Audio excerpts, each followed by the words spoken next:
Bienvenue dans le balado SST de l'APSAM, le rendez-vous dédié à la prévention de la santé et de la sécurité du travail dans le secteur municipal. Dans le cadre de cette série de balados, initiative pour souligner les 40 ans de l'APSAM, nous explorerons autant les défis et opportunités en santé et sécurité du travail que les solutions concrètes et innovantes en réponse à ceux-ci. Chaque épisode, nous accueillerons des acteurs œuvrant dans le domaine afin qu'ils nous partagent leur expérience et connaissances.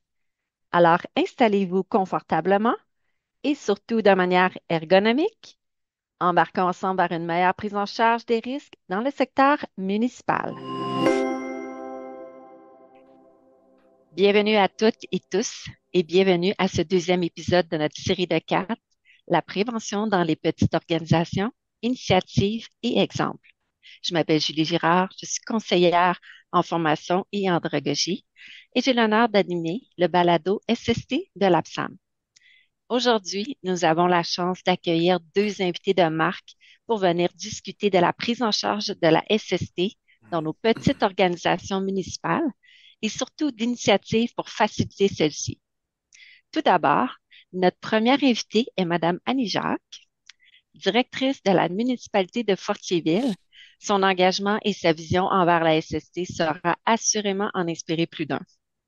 Ensuite, nous avons également Monsieur Guy Robert, conseiller en SST à la MRC de Témiscamingue. Son implication au sein des différentes municipalités démontra que même si nous n'avons pas toujours les moyens de nos ambitions, ensemble, on peut réussir. Alors, merci à vous deux d'avoir accepté notre invitation. Ça fait plaisir. Super. Alors, avant de plonger dans le vif du sujet, pourriez-vous nous expliquer brièvement votre rôle au sein de votre organisation en regard de la santé et sécurité du travail? Bonjour, moi je m'appelle Annie Jacques, je suis directrice générale de la municipalité de Fortierville. C'est une municipalité située dans la MRC de Bécancour, dans le centre du Québec. C'est une petite municipalité de 677 habitants. Euh, Mhm. Au niveau de la santé et sécurité au travail, bien sûr, j'en suis responsable dans mon organisation, mais je m'implique aussi là, au niveau de la MRC avec mes collègues des autres municipalités. Super. Donc, j'imagine que ce dossier se rajoute à ceux sous la responsabilité de la direction générale. Effectivement, effectivement. Alors, Guy, est-ce que vous pourriez, dans le fond, vous présenter un peu, présenter votre rôle? Oui, bonjour Julie. J'espère que tout le monde va bien. Mon nom, c'est Guy Robert. Je suis conseiller en santé et sécurité pour la MRC de Témiscamingue. Ça fait un peu plus de 5 ans que je suis en poste.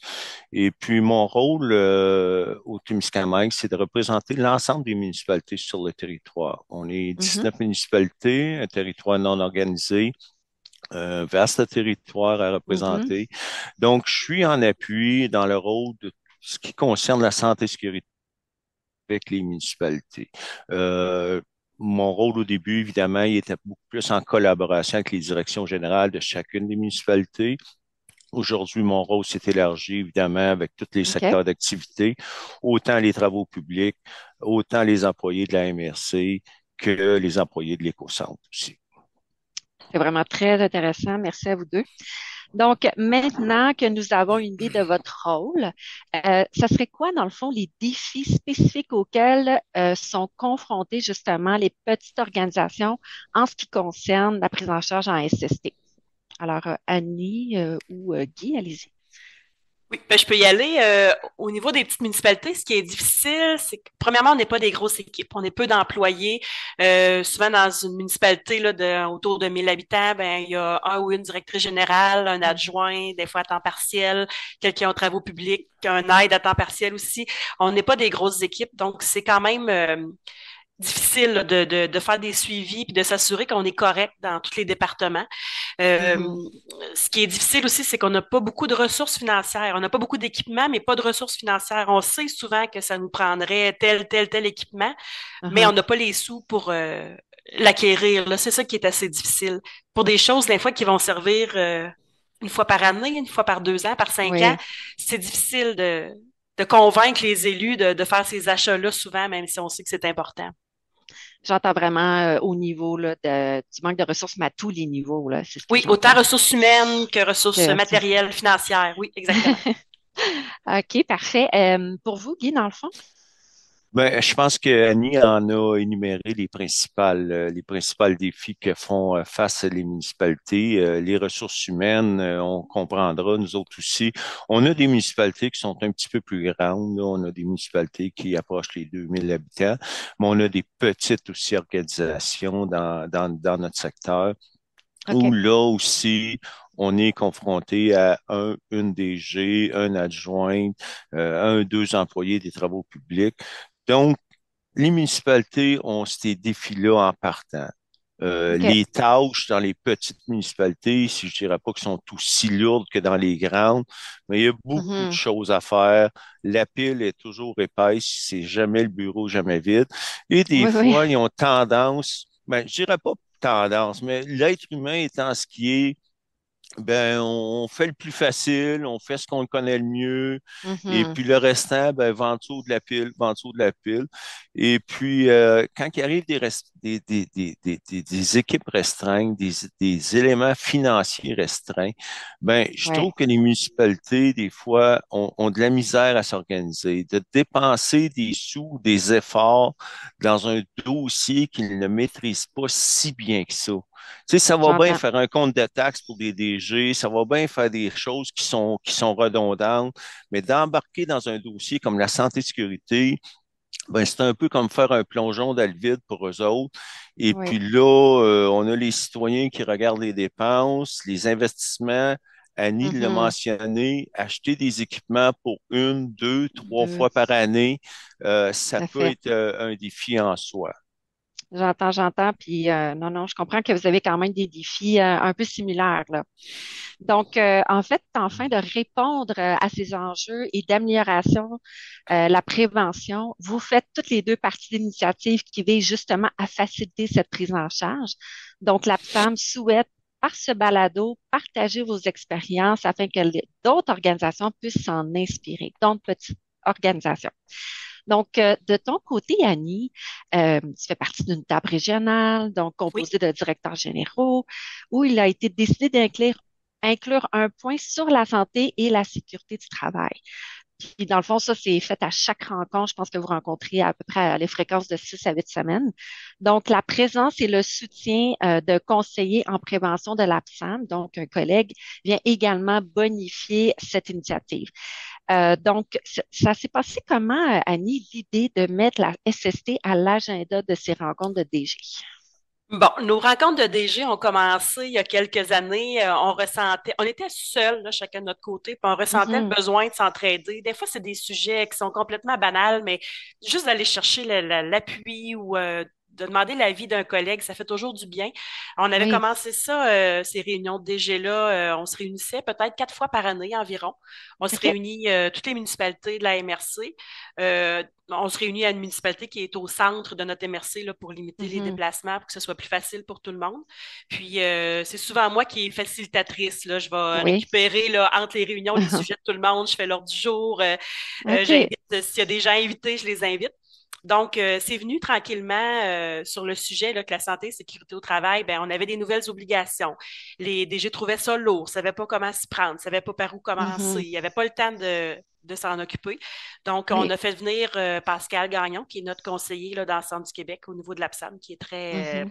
motivant, puis très... Oui. Ah oui, c'est ça, il a le tour de nous pousser puis de nous embarquer.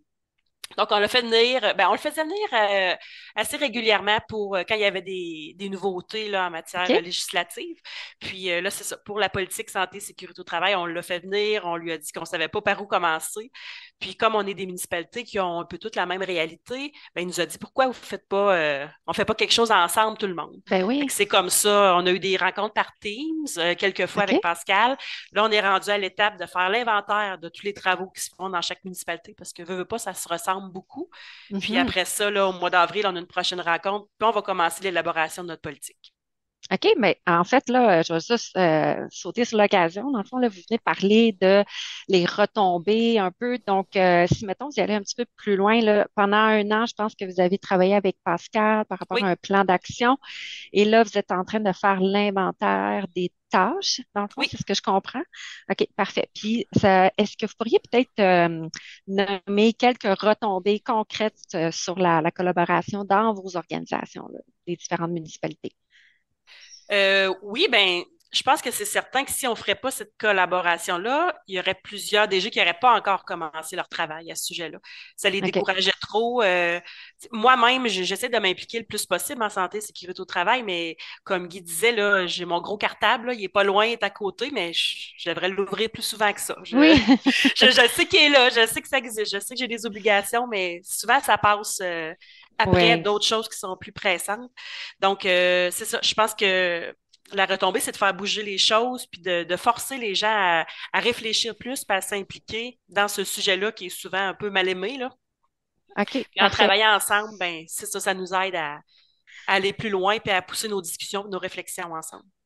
Donc, j'entends que vraiment de manière en silo, ça devient un peu plus une tâche plus ardue, mais versus ensemble, là, ça unit vos forces, puis Oui, oui, ça met de l'eau au moulin, comme on dit, là. oui, Puis exactement. dans le fond, j'entends que tu es vraiment très impliqué, tu sais, d'un nouveau, tu sais, par rapport à justement la coordination de tout ça.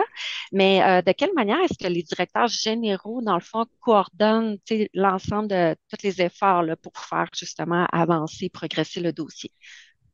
Ben, ils vont mettre à profit leur réflexion et aussi chacun de leur côté au niveau des tâches qu'ils font dans leur municipalité pour qu'on puisse, comme je vous disais, mettre ça tout ensemble.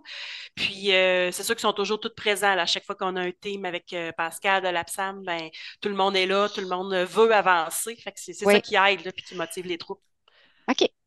Est-ce que Guy, tu aimerais rebondir là-dessus ou Ben, j'écoute Annie depuis tantôt élaborer et puis je ne peux que constater que ce qui se passe chez eux après un an, c'est ce qui se passait ici aussi après un an. Mhm. De tenter de prendre une direction générale d'une municipalité d'un autre et de mettre à terme ou de faire avancer un projet de santé et sécurité, ça va prendre énormément de discipline. J'entends qu'il y en a. Mais au-delà de ça, oui, l'absent vient appuyer, ce qui est une ressource essentielle pour la plupart des petites municipalités dans ce temps-là. OK. Mais au-delà de ça, je pense que ça prend vraiment une volonté d'agir et de pas être trop ambitieux non plus au début. On doit mettre la base en place, on doit s'établir là-dessus sur une structure durable et penser toujours que qu'est-ce qu'on a fait en santé et sécurité, on doit le maintenir aussi. C'est pas juste d'aller de l'avant puis Mhm. passer à un autre appel, Très bon point. c'est de Mhm. maintenir ce qui est déjà en place. On parle d'une politique. Bon, ben la politique, il faut la maintenir en place. Est-ce qu'il va y avoir d'autres politiques qui vont se rajouter plus tard? Peut-être. Mais un coup que la politique est adoptée, euh, bon, on doit suivre ce qui est écrit dessus, là. Oui. C'est pas un papier qu'on met dans la filière puis qu'on attend, qu'on dépoussière une fois par 3, 4 ans. On Mhm. doit être on doit être redevable à ce qu'on écrit sur notre politique. Donc, à ce moment-là, de ne pas en prendre trop large, je pense que c'est un bon outil pour mettre des structures de prévention en place. Fait que je trouve ça vraiment intéressant, Guy, parce que dans un premier temps, tu sais, c'est vraiment d'y aller avec une structure, la fondation, mettons, de la maison. Et après ça, peut-être avec une petite approche de technique des petits pas, mais de maintenir justement ces petits pas-là. Puis après ça, les petits pas vont donner des gros pas. Mais c'est aussi la question de maintenir les approches, tout, qu'est-ce qu'on a mis les initiatives en place. Vraiment, merci. En fait, comme que tu agis comme conseiller en SST, Guy, pour différentes municipalités de la MRC depuis environ 5 ans, c'est ce qu'on a dit tantôt. Pour quelles raisons les différentes directions générales, dans le fond, ont demandé à la MRC d'avoir le soutien d'une personne ressource en SST, fort de votre expérience? Donc, pour quelles raisons? Bon, euh, on peut parler. Évidemment, la santé et sécurité, c'est pas le domaine de tout le monde. Hein, ça fait pas partie d'un quotidien qu'on peut faire tout le temps. L'idée d'avoir une ressource permanente, c'était issu d'une entente intermunicipale. Je l'ai dit, je représente présentement 19 municipalités, mais à la base, dans mes premières années, c'était une dizaine de municipalités qui avaient sollicité l'intérêt. Mhm. Évidemment, la ressource financière pour payer une ressource temps plein, en fonction de la taille de la municipalité et de ses capacités financières, c'était impossible pour eux. Je comprends. Donc, il y a Mhm. eu une volonté de regroupement. Une dizaine de municipalités, ils ont dit, on va faire un affichage, on va essayer de trouver une ressource en santé et sécurité, on va y Mhm. offrir un poste, et puis on va regarder la validité et la pérennité de ce poste-là dans le temps. Pour moi, ben, je l'ai expliqué un petit peu tantôt, mais je peux reprendre, c'est Oui. que j'arrivais un peu de Montréal, j'étais rendu à l'aube de ma retraite. J'ai vu l'affichage au Témiscamingue. Je suis originaire d'ici. Pour moi, c'est une opportunité de revenir en région. C'est une opportunité de remettre un peu mes connaissances pour les municipalités ici. Donc, on s'est Mhm. installé graduellement. Le plan de travail, pour moi, a été un outil primordial. Et puis, c'est ça. La collaboration s'est faite au fil des années avec les municipalités en place qui faisaient partie de l'entente. Et il y a environ 2 ans et demi, 3 ans, j'ai eu une discussion un peu élargie avec ma direction OK. générale pour dire que je trouvais un petit peu mon service injuste. OK. Je ne sais pas Expliquez-nous. si vous allez prendre ça dans le balado, mais j'ai dit, écoutez, pour pas la nommer, Lynn Gérard, qui est ma directrice générale, j'ai dit, écoute, Lynn, j'ai dit, moi, je devrais être comme un sac à poubelle sur le bord du chemin. J'ai dit, OK. tout le monde devrait être en mesure de me ramasser, peu importe la capacité. J'ai dit, c'est pas parce qu'il y a une petite municipalité qui n'a pas vraiment les moyens ou les capacités financières de se payer mon service qui n'en ont pas de besoin pour autant. Mhm. Ouais, ouais. Donc, c'est un peu le constat que j'ai expliqué. Et puis à ce Bien imagé. moment-là, il y a eu des discussions politiques à travers ça. Ils en ont OK. fait un poste permanent à la MRC. Ils en ont fait un poste qui représente toutes les municipalités. Donc, depuis environ 3 ans, j'ai pris contact avec l'ensemble des municipalités du territoire et j'apporte mon aide auprès de ces municipalités-là. OK. Fait que dans le fond, vous avez commencé, si je comprends bien, vous avez commencé les 2 ou 3 premières années avec certaines municipalités de la MRC. Et là, maintenant, votre offre s'est élargie à toutes les municipalités. Donc, je pense que c'est ça. Tantôt, vous nous disiez hors d'onde là, que vous aviez à peu près 19 MRC pas MRC, je m'excuse, municipalité. Municipalité, Donc, exact. OK, parfait. Puis, c'était quoi, dans le fond, le principal défi auquel ces municipalités faisaient face avant la mise en place de vous, la ressource en SST? Annie l'a mentionné un petit peu tantôt, les ressources, euh, pas rien que financières, mais les ressources au niveau du personnel étaient pas nécessairement disponibles. Euh, Prendre un dossier de santé-sécurité, mettre des heures là-dedans, Mhm. si tu n'as pas une capacité structurante qui entoure le dossier, ben, ben souvent, tu as l'impression de pédaler un peu dans le vide là-dedans. Donc, OK. pour eux, d'avoir quelqu'un de compétent, ça les obligeait à prendre un dossier de manière structurante, de l'établir et puis d'avancer. Je trouvais qu'il y avait beaucoup d'efforts qui avaient été mis dans les municipalités. Ici, OK. c'était moi, ma première chose, plan de travail et puis état de la situation dans les Mhm. municipalités. Au début, l'état des pour les municipalités qui faisaient partie de mon entente. Par la suite, les autres municipalités qui se sont rajoutées. Mais c'était ça mon plan de travail. Plan de OK. Faire travail, état de la oui, situation et après ça, plan de travail, puis c'est quoi les écarts qui sont adressés, puis vers où qu'on va s'en aller, comment qu'on va y arriver, dans le fond. C'est un peu ça que exactement. j'entends. Et les OK. municipalités avaient mis beaucoup d'efforts, mais on dirait qu'ils n'étaient pas capables de faire la boucle sur plein d'éléments. Donc, on avait mis Mhm. des efforts en formation, mais le matériel qui venait avec n'était pas là. On avait OK. fait des structures politiques, mais on ne suivait pas nécessairement ces directives-là. Fait Donc, qu'il y avait c'était comme oui, oui, oui, il n'y avait pas des de bout en bout, disparités. là. C'est ça, OK, j'entends. Puis Est-ce en que, pardon, n'importe quand, oui, vas-y, est-ce que vas-y, Annie. est-ce que Guy, le but des municipalités, est-ce que c'était d'établir une politique toute uniforme ou c'était quoi leur but au départ? Le but au départ, c'était aussi de se valider avec la législation. Tu sais, à un moment donné, on sait que la CNSST peut se présenter des municipalités. Les mutuelles, il y avait des municipalités qui étaient déjà mutualisées à ce moment-là. Ces gens-là débarquaient des municipalités, ressortaient les plans d'action, les plans de travail qui étaient, les programmes de prévention, je veux dire, qui étaient en place. Et puis là, les directions générales étaient un petit peu, je dirais, je sais pas comment expliquer, mais étaient un petit peu perdues là-dedans. Mhm. Et puis la CNSST débarquait d'une municipalité. Je l'ai vu à certaines reprises au début. Euh, des choses étaient faites et ils n'en étaient pas nécessairement conscients non plus. Concrètement, est-ce que c'est un peu dans les retombées, comment est-ce que tu accompagnes, dans le fond, les municipalités? J'imagine qu'il y a un rôle conseil, mais est-ce qu'il y a de l'écriture de procédures, coordination de projets communs? Fait que concrètement, comment est-ce que tu les accompagnes?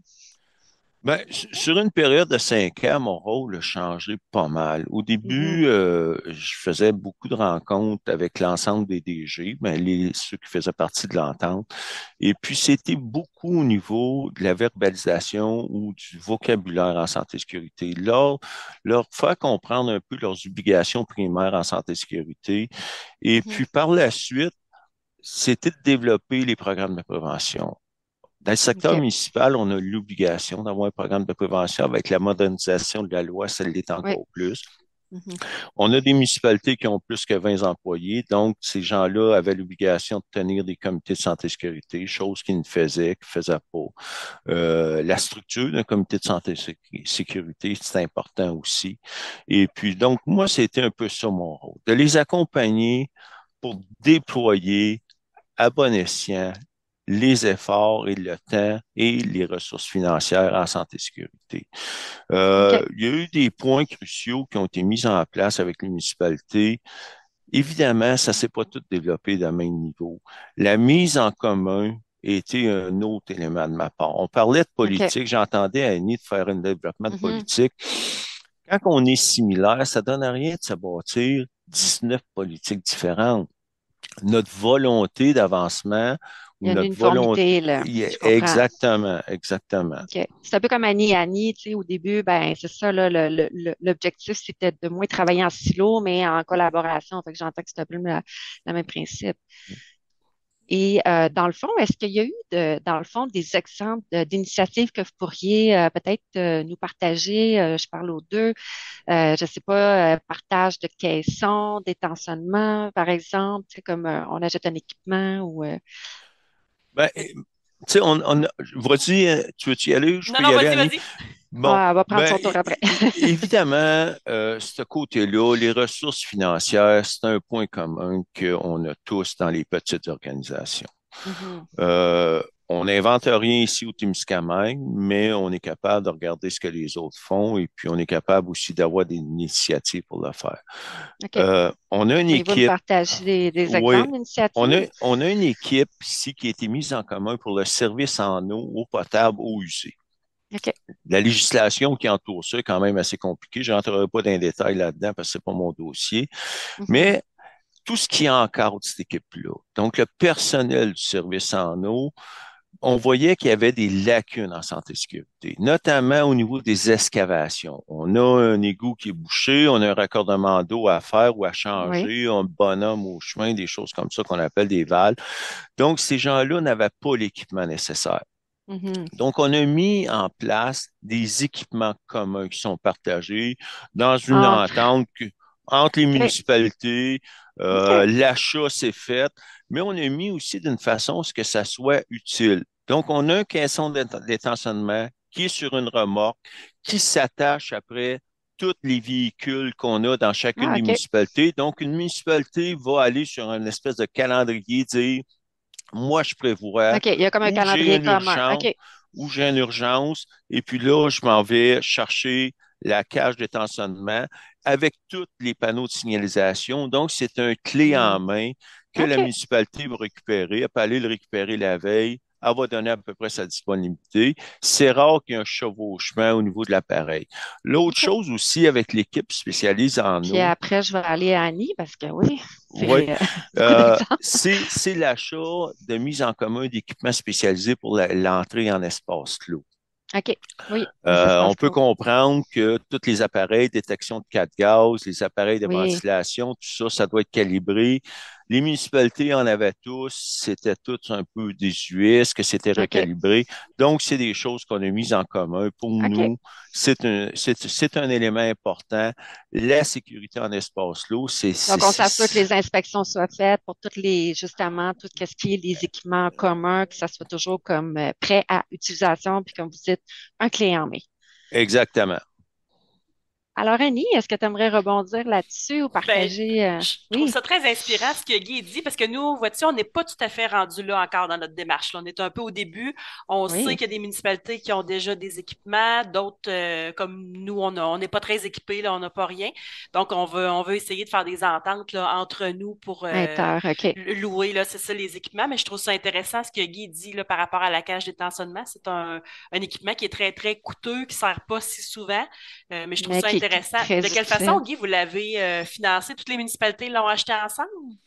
C'est pas, à ma connaissance, comme je te dis, Annie, moi, je n'étais pas là, dans les Oui. discussions en arrière de ça. Mais ce que j'ai compris, c'est que les municipalités, je dirais principalement ceux qui faisaient partie de mon entente, ont contribué à l'achat. OK. Et puis, on s'est inspiré d'un grand prix de la CNSST. Je pense que c'était une municipalité ou une MRC dans le coin de la Gaspésie qui avait mis ça en place. OK. Et puis, on a fait un achat commun. Et là, il y a un service pour une municipalité qui est pas, je dirais, propriétaire en partie de l'équipement, peut faire une location, un emprunt ou tel que tel, mais je suis pas dans les détails là, du Mhm, combien, de quelle façon que ça fonctionne. mhm. Mais je vous dirais que la cage d'étançonnement ou l'équipement pour le service en eau, c'est pas les 19 municipalités qui en font partie, mais les 19 y ont accès aux OK. besoins. C'est très intéressant.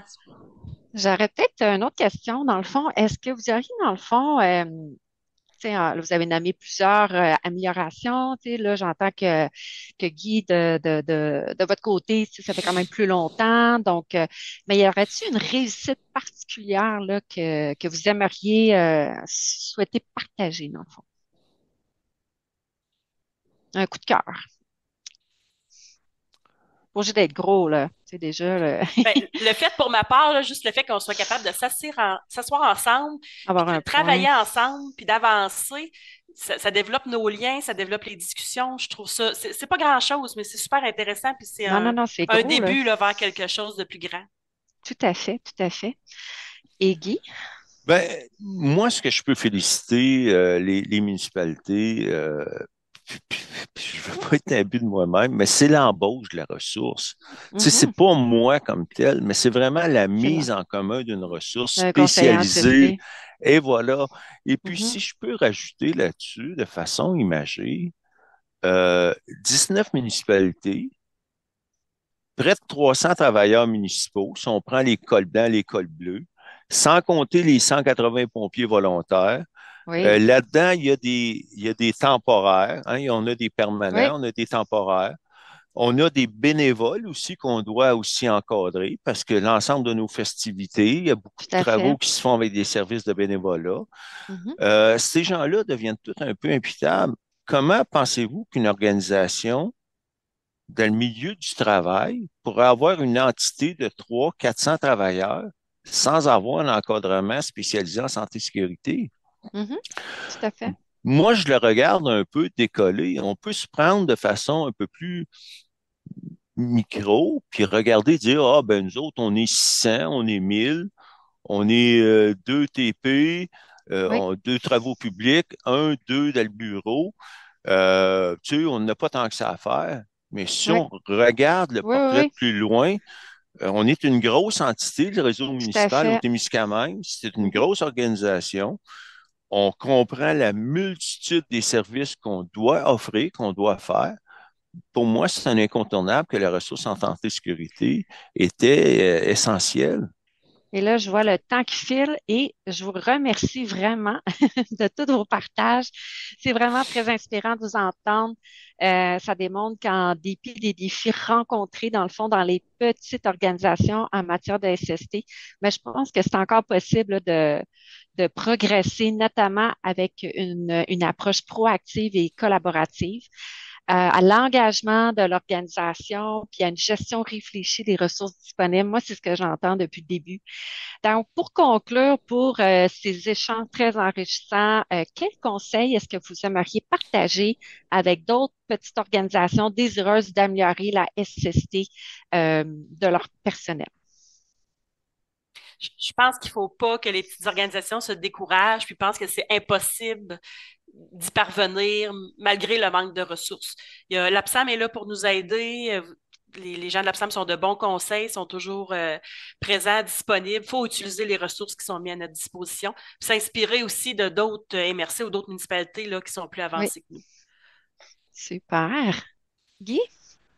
Ben, les conseils qu'on a toujours eus et qu'aujourd'hui je retransmets en santé et sécurité, c'est la théorie du petit pas ou Oui. de l'éléphant qui se mange une tranche à la fois. On avait ça Et de comme principe maintenir les petits pas, c'est ce qu'on disait tantôt. et voilà, de s'appuyer sur des petites réussites. Hein. On a tendance à se blâmer pour ce qu'on fait pas ou ce qui n'a pas marché. Mais Oui, reconnaissons aussi ce qu'on a mis en place. J'entends tellement. Annie qui est un petit peu au début, avec Mhm. les politiques en place, les choses s'installent graduellement dans son secteur. Je pense que c'est une bonne initiative. Reconnaître aussi qu'il peut y avoir des possibilités d'échec. Je l'ai dit humblement au début. Je Oui, connaissais pas vraiment le réseau municipal, donc j'ai eu certains échecs. Et puis, ce que j'aurais comme conseil, c'est pas d'aller trop vite non plus. Il vaut mieux aller parfait. doucement, Mais que s'appuyer sur ça des reste. bases et Oui, puis d'aller de façon durable. merci. Donc, je vais conclure avec ces échanges vraiment enrichissants. Fait qu'on arrive à la fin de ce deuxième épisode. Un grand merci à nos invités pour avoir partagé leur expertise et leur expérience avec nous. Les deux, je veux dire, c'est vraiment incroyable tout ce que vous avez pu mettre en place. Et dans le fond, chers auditeurs, merci à vous pour votre écoute et n'hésitez pas à nous retrouver pour un prochain épisode l'automne prochain où nous continuerons à explorer des sujets d'intérêt. Alors, merci et à très bientôt.